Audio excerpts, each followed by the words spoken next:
स्वागत है आप सभी का ऑनलाइन स्टडी प्लेटफॉर्म लक्ष्य रोजगार में। दोस्तों, आज है 14 सितंबर 2025 और 14 सितंबर से करंट अफेयर के जितने भी इम्पोर्टेंट क्वेश्चन बन सकते थे वो सभी हम इस वीडियो में डिस्कस करेंगे। और उन क्वेश्चन को डिस्कस करने के साथ साथ उनसे रिलेटेड जितने भी इम्पोर्टेंट फैक्ट हैं उस पर भी हम लोग चर्चा करेंगे। तो आइए शुरू करते हैं आज की क्लास को। सबसे पहले हम प्रीवियस जो करंट अफेयर है उनका रिवीजन करते हैं। फर्स्ट है, अरुंधति राय की संस्मरण पुस्तक Mother Mary comes to me का विमोचन किया गया। ऑस्कर पियास्त्री ने क्या है 2025 डच ग्रांड प्रिक्स जीता है। शबाना महमूद को ब्रिटेन का गृह मंत्री नियुक्त किया गया। और तेलंगाना के वनों में दुर्लभ ब्लू पिंक गिल मशरूम की खोज हुई है। स्केचर्स ने मोहम्मद सिराज को अपना ब्रांड एम्बेसडर बनाया है। एंड्रयू होलनेस ने जमैका के प्रधानमंत्री के रूप में तीसरी बार सफलता हासिल की है। भारत ने दक्षिण कोरिया को हराकर 2025 पुरुष हॉकी एशिया कप खिताब अपने नाम कर लिया है। और पश्चिम बंगाल सरकार ने प्रवासी श्रमिकों की वापसी के लिए श्रम श्री योजना शुरू की है। नेपाल के आए आधिकारिक तौर पर अंतर्राष्ट्रीय विग कैट एलियंस में शामिल हुआ है। और जापान के प्रधानमंत्री ने चुनाव में मिली हार के बाद इस्तीफा दे दिया है। अमेरिका ने अभी क्या है 11 सितंबर को देशभक्ति दिवस मनाया था और भारत का पहला पूर्ण डिजिटल साक्षर राज्य केरल घोषित किया गया है। दक्षिण पूर्व एशिया क्षेत्र में रूबेला से मुक्त घोषित होने वाला पहला देश नेपाल बना है। पीयूष गोयल ने खनन मंत्रालय के सचिव का पदभार संभाला और यूएई में भारत का अगला राजदूत दीपक मित्तल को नियुक्त किया गया है। महाराष्ट्र सरकार ने श्रम कानूनी सुधारों के अंतर्गत लंबे कार्य घंटों को मंजूरी दी है। और रजित पुनाही ने फसाई इंडिया के मुख्य कार्यकारी अधिकारी के रूप में कार्यभार ग्रहण किया है। नारी अदालत सिक्किम में शुरू की गई और हरियाणा सरकार ने क्या है महिलाओं के लिए लाडो लक्ष्मी योजना को मंजूरी दी है। छत्तीसगढ़ सरकार ने सभी जिला जेलों में कैदियों के लिए योग और सुदर्शन क्रिया शुरू की है। और दक्षिण कोरिया ने स्कूल कक्षाओं में फोन पर राष्ट्रव्यापी प्रतिबंध लागू कर दिया है। अब चलते हैं आज के करेंट्स अफेयर पर। फर्स्ट है, हाल ही में भारत ने आभूषण व्यापार को बढ़ावा देने के लिए कहाँ साजेक्स 2025 का शुभारंभ किया है। तो यह कहाँ किया है? यह किया आपका जेद्दा सऊदी अरब में। देखिए, भारत और सऊदी अरब के बीच द्विपक्षीय व्यापार को गहराई देने और वैश्विक ज्वेलरी सेक्टर में भारत की उपस्थिति को बढ़ाने के लिए gem and jewellery export promotion counselling ने Saudi Arab jewellery exposing SAJEX 2025 का उद्घाटन जेद्दा में किया है।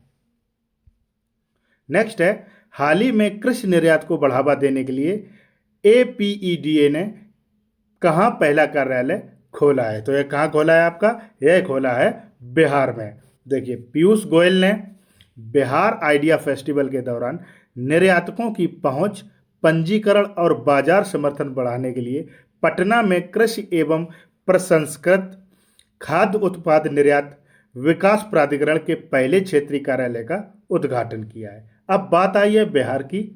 तो ये है मैप में बिहार। बिहार की कैपिटल क्या है? पटना।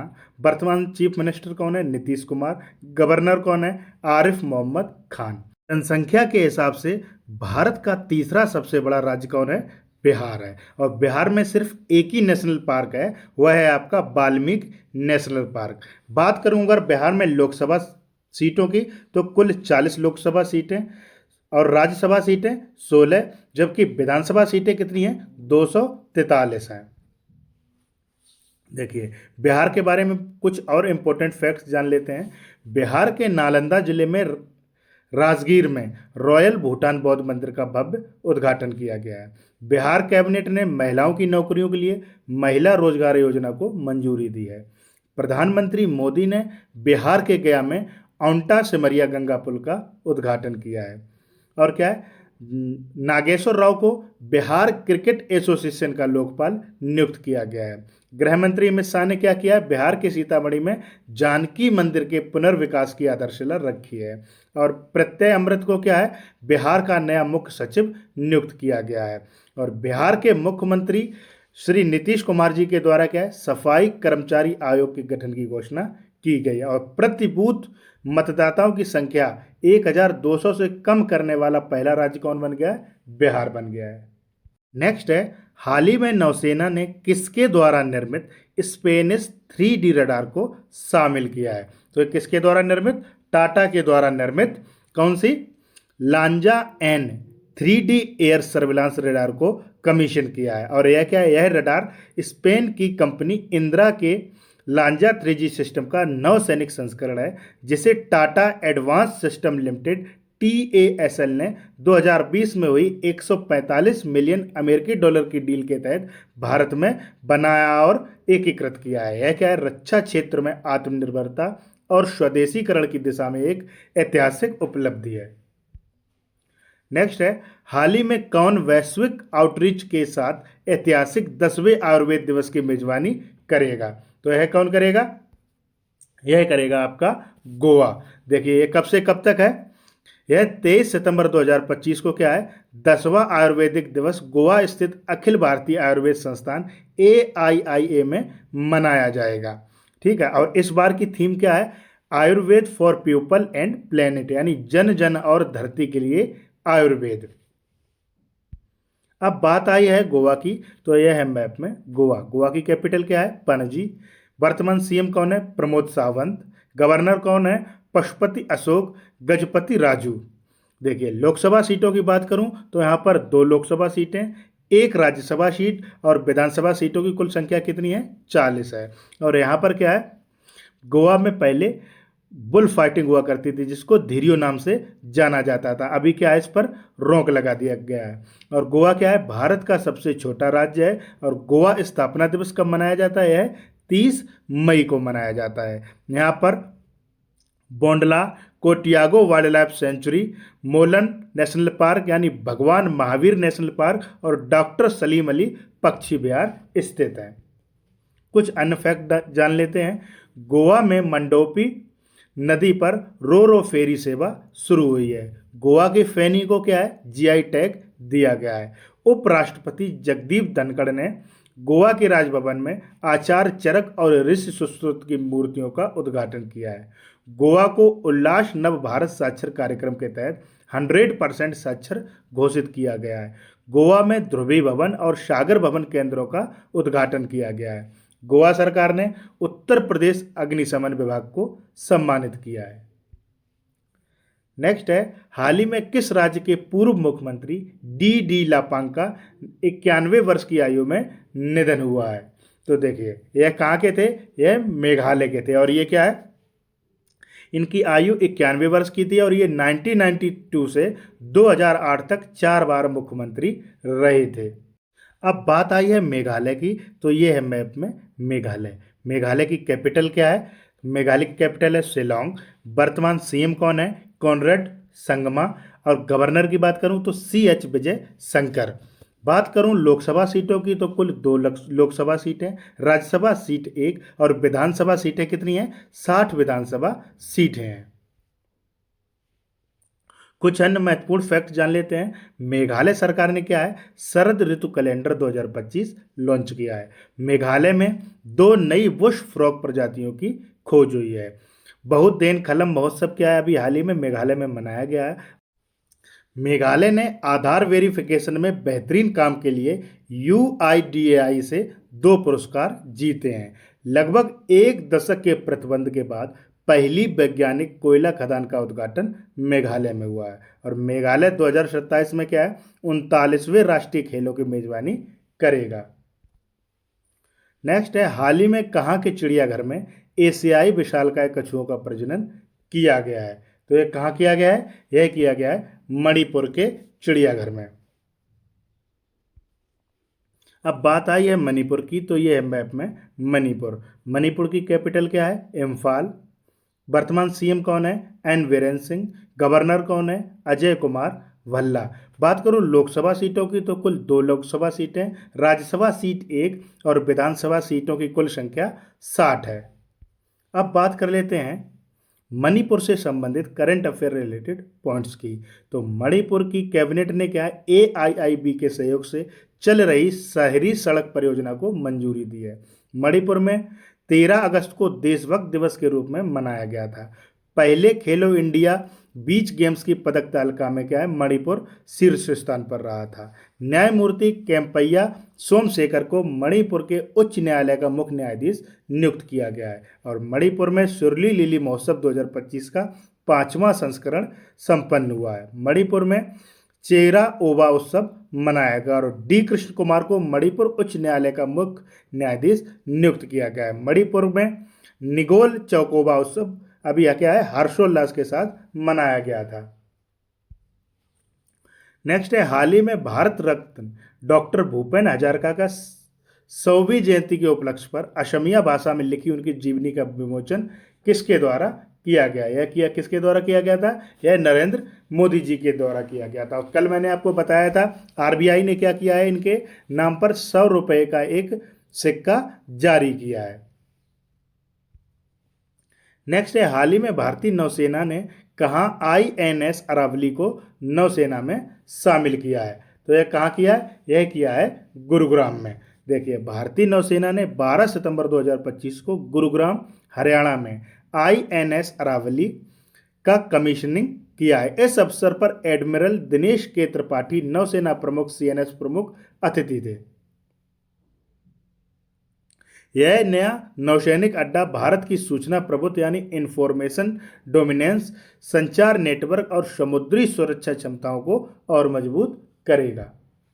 नेक्स्ट है, हाल ही में PM मोदी ने कहाँ वैरागी सैरांग नई रेल लाइन का उद्घाटन किया है? तो यह कहाँ पर किया है? यह किया है आपका मिजोरम में। प्रधानमंत्री श्री नरेंद्र मोदी ने मिजोरम में वैरागी सैरांग रेलवे लाइन परियोजना का उद्घाटन किया है, जिसकी लागत कितनी है? 8,000 करोड़ रुपए की लागत से यह परियोजना बनाई गई है। और यह परियोजना क्या है? एक ऐतिहासिक उपलब्धि है, क्योंकि इससे राज्य की जो राजधानी आइजोल है वह पहली बार भारतीय रेल नेटवर्क को जोड़ा गया है। अब बात आई है मिजोरम की, तो मिजोरम की कैपिटल क्या है? आइजोल। वर्तमान CM कौन है? लाल धोवामा। और गवर्नर कौन है? General VK Singh.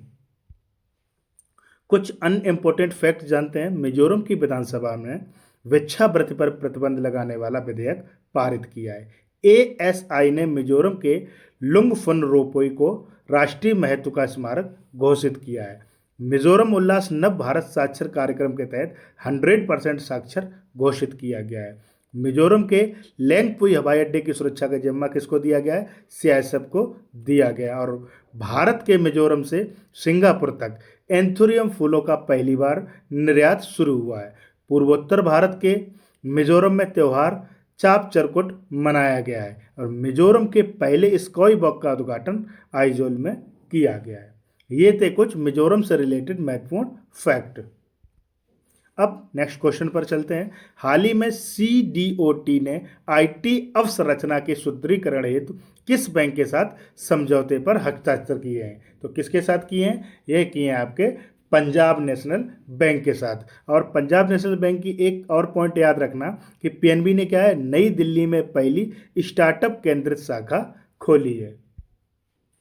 नेक्स्ट है, हाल ही में कौन घरेलू वित्त और कृषि पर राष्ट्रीय सर्वेक्षण करेगा? तो यह किसके द्वारा किया जाएगा? यह किया जाएगा भारत के द्वारा। अब बात आई है भारत की, तो यह मैप में भारत की कैपिटल क्या है? न्यू दिल्ली। और देखिए, भारत में क्या है, 18वां जो विश्व शिखर सम्मेलन है वह कहाँ है? भारत में प्रस्तावित है। और विश्व प्रेस स्वतंत्रता सूचकांक 2025 में भारत का स्थान कौन सा था? 151वां था। जबकि प्रथम स्थान पर कौन रहा था? तो नॉर्वे रहा था। और हेनले पासपोर्ट इंडेक्स 2025 में भारत 77वें स्थान पर रहा, जबकि सिंगापुर प्रथम स्थान पर रहा है। और भारत के UPI ने क्या है, अभी वीज़ा को पीछे छोड़ दिया है। कुछ अन्य महत्वपूर्ण फैक्ट देखते हैं। भारत की साक्षरता दर बढ़कर 80.9% हो गई है। और भारत ने CAFA नेशंस कप 2025 में कांस्य पदक जीता है।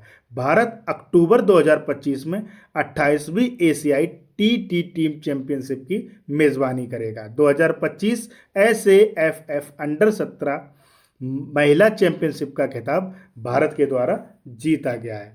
भारत ने विश्व खाद्य कार्यक्रम के साथ वैश्विक भुखमरी से निपटने के लिए हाल ही में समझौता किया और ओपन एआई ने 2025 में भारत में अपना पहला कार्यालय खोलने की घोषणा की है। भारत को AIVD कार्यकारी बोर्ड का अध्यक्ष भी चुना गया है और भारत दुनिया का दूसरा सबसे बड़ा कोयला उपभोक्ता बन गया है। भारत दुनिया का तीसरा सबसे बड़ा ऑटोमोबाइल उद्योग बनकर उभरा है। ये कुछ पॉइंट्स थे जो आपको क्या है अपने देश भारत से रिलेटेड याद रखने हैं। नेक्स्ट है, हाल ही में FSIB ने SBI के MD के रूप में किसके नाम की सिफारिश की है? तो किसके नाम की सिफारिश की है? ये की है रवि रंजन के नाम की। देखिए, वित्तीय सेवा संस्थान ब्यूरो ने क्या है वर्तमान में डिप्टी MD रवि रंजन को SBI का अगला प्रबंध निदेशक बनाने की सिफारिश की है। वह 30 नवंबर 2025 को उनका कार्यकाल समाप्त होने के बाद विनय M टोन्स की जगह लेंगे। नेक्स्ट है, हाल ही में कहाँ अखिल भारतीय थल सैनिक शिविर 2025 का समापन हुआ है? तो यह कहाँ पर हुआ है? यह हुआ है आपका नई दिल्ली में। देखिए, भारत में राष्ट्रीय कैडर कोर NCC के कैलेंडर का एक सबसे प्रतिष्ठित को DDNCP कैंप दिल्ली कैंप में सफलतापूर्वक संपन्न हुआ है। और क्या क्या है, यह 12 दिवसीय शिविर में पूरे देश के 17 NCC निदेशालयों से 1547 कैंडिडेट्स ने भाग लिया था। शिविर के दौरान कैंडिडेट्स की शारीरिक क्षमता, मानसिक सजगता और नेतृत्व कौशल की कड़ी परीक्षा ली गई थी।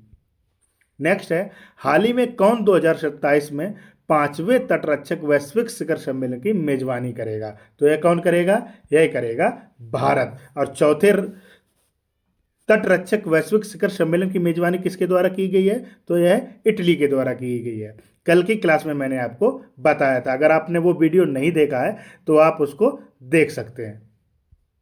नेक्स्ट है, हाल ही में किसने AIIA निदेशक का कार्यभार संभाला है? तो ये किसके द्वारा संभाला गया है? यह संभाला गया है प्रदीप कुमार प्रजापति के द्वारा। अब बात कर लेते हैं कुछ महत्वपूर्ण नियुक्तियों की।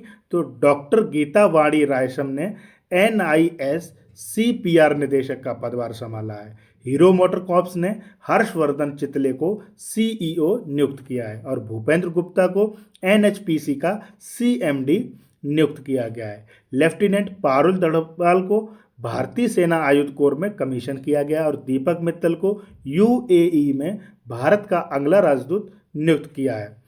TCA कल्याणी ने महालेखा नियंत्रक यानी CGA का पदभार संभाला है और संजीव गोराटिया को IAF रख रखाव प्रमुख नियुक्त किया गया है। TCS ने अपनी AI इकाई का प्रमुख अमित कपूर को नियुक्त किया है और IMF के एग्जीक्यूटिव डायरेक्टर उर्जित पटेल बने हैं। अब बात कर लेते हैं क्वेश्चन ऑफ द डे की, जिसका जवाब आप लोगों को कमेंट बॉक्स में देना है। हाल ही में FSIB ने SBI के MD के रूप में किसके नाम की सिफारिश की है? इस क्वेश्चन का जवाब आप लोगों को कमेंट बॉक्स में देना है। अब बात करते हैं previous question of the day की। तो मैंने कल आपसे पूछा था, हाल ही में किस देश ने दुनिया का पहला AI जनरेटेड सरकार मंत्री नियुक्त किया है? तो किस देश ने किया है? यह किया है अल्बानिया ने। आज के लिए इतना ही, मिलते हैं नेक्स्ट वीडियो में। Thank you.